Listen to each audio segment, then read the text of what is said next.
Anyway, as for how we get Columbina back, I've been working on it constantly. But I think I'm still lacking certain information about the moon. I'd probably get there if I could continue my calculations, but the problem is, I've run out of computing power. Computing power? You mean you need more energy? No, the issue isn't energy, it's processing power. There's so much data to get through that the whole process has just ground to a halt. That's a tricky problem. René de Petrichor of the Nazissenkreuz Ordo once foretold the fate of the world. But I don't know how he did it. My guess is that he used the primordial sea's power. However, that won't work for me. His methodology was vastly different from my own. What's worse, they're incompatible. And to top it all off, we can't even leave Nodcry. Ugh, this is so annoying. If I'd known we'd run into a bottleneck like this. Well, no, the design bureau's a bust as well. Curse that Dottore! Couldn't have made this harder for me if he tried. Oh, what do we do then? How about we grab a bite to eat and take a break?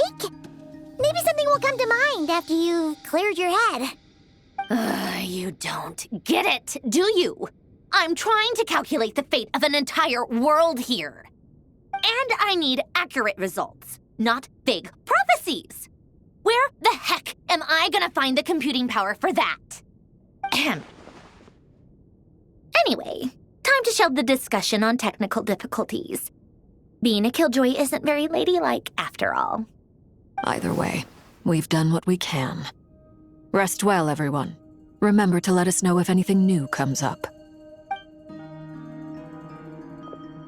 Hat guy? Is he hinting that we should talk outside? Let's go somewhere a little more private.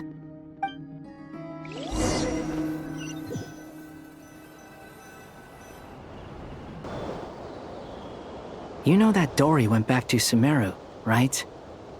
Yeah, she mentioned she was planning to head back. Things aren't looking good for Nodcry. She's gone to spread the word so that Sumeru has a chance to prepare for the worst. From what I know of Dottore, there are two possible reasons why he hasn't made a move yet. One is that he's still working through some kinks in his new powers. The other is, he wants to see how we're going to react. He'll easily devour everything eventually, so I guess he's in no rush to make it happen. The first false god he made was me. Now it's his turn. Even though my records were erased from Irminsul, Dottore's ideas haven't changed one bit.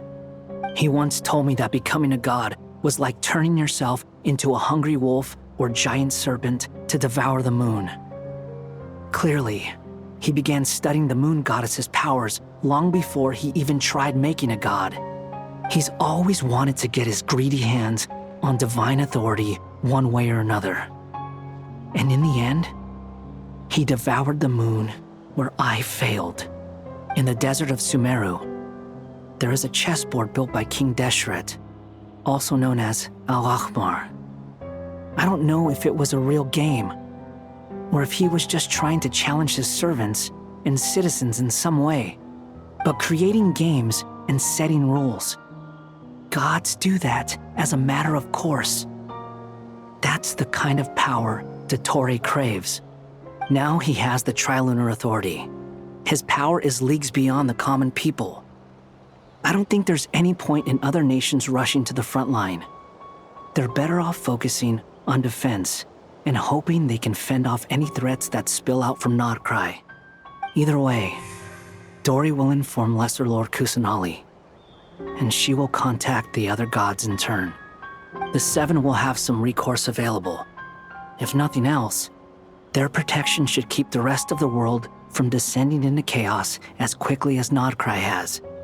So on the bright side, even if Nodcry is doomed, your friends in other nations won't be in any immediate peril. That's good to know. But I'm not ready to give up on Nodcry yet. There's a word for people who refuse to let anything go. It's called being greedy. Maybe it sounds greedy to you, and probably naive too. But whatever you call it, that's what gives me the determination to keep fighting. Battles are fleeting, but the will to fight is a long-term commitment. Give up for even a moment, and your resolve will shatter. Why do you always feel the need to do the right thing? No one is born to be a savior. I mean, who's gonna criticize you if you fail or give up? Don't take this the wrong way, but Dottore said something similar to me. I guess the Fatui attracts people who don't believe in saviors. Not necessarily. It's less about belief for me. I just want to know how determined you really are. After all, I don't owe anything to anyone else here. Only you. You look kinda worried. If your arch-nemesis was about to achieve their ultimate goal, I think you might feel a little worried too. That's true. Dottore is about to become an omniscient, omnipotent deity. That's gotta be a bitter pill to swallow. Still, you're calmer than I expected. Obviously. I have to admit that my past self was a reckless fool who misunderstood not only the point of revenge, but how to achieve it. And as much as I want my vengeance, I know I'm not gonna get it by acting alone. If the world's taught me anything, it's to think before I act. Too bad it never taught me any other virtues, though. So, I am going to destroy Dottore, no matter what it takes. So, what's your plan? I'll get to that. First, tell me, what do you think of Sandrone? Just like Paimon said, she's a friend, part of the gang. How much do you trust her? This is a serious question.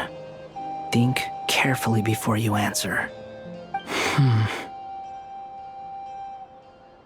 Although she's with the Fatui, she has her own values, and she's helped us a lot.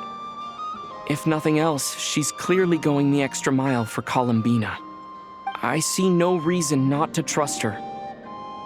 If you say so. In that case, the three of us need to talk. I have some thoughts about her computing problem. It can be solved, but it will come with a cost. How much? If I can afford it, I'll cover it. Sometimes your heroism really backs me into a corner. You know that? Come on, let's go talk to her.